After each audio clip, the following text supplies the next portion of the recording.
you think of the Superman, if he had landed and the Kents didn't find him and nobody found him, or somebody found him and handed it, he wouldn't have become Superman. It's that embrace and that love that he found from this heartland American couple, and the fact they raise him with American values. Superman is a promise to immigrants that here they can make it, that here they will be valued, that here they will be embraced and fulfill their potential.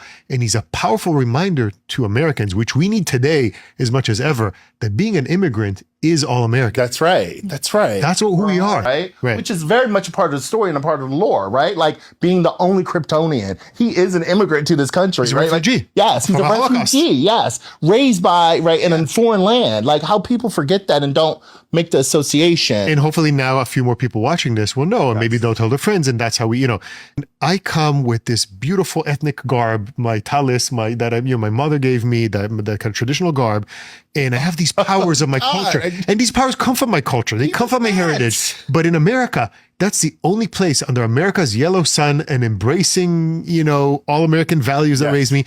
That's where I can fulfill my potential. Otherwise, I'll die. Over there, my powers are nothing.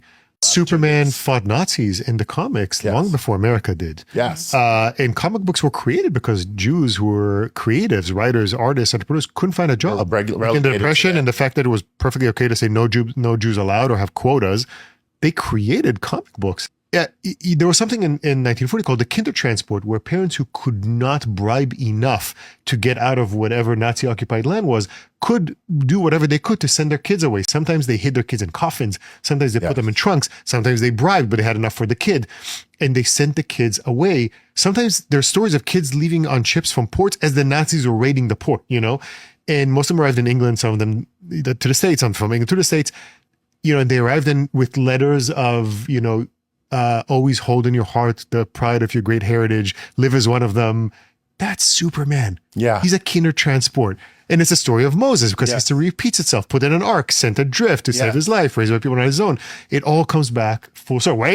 That story resonates for me as a first generation American. It really does. Like his story resonates with me. People born from resistance and like trying to make opportunity out of like very small, resources.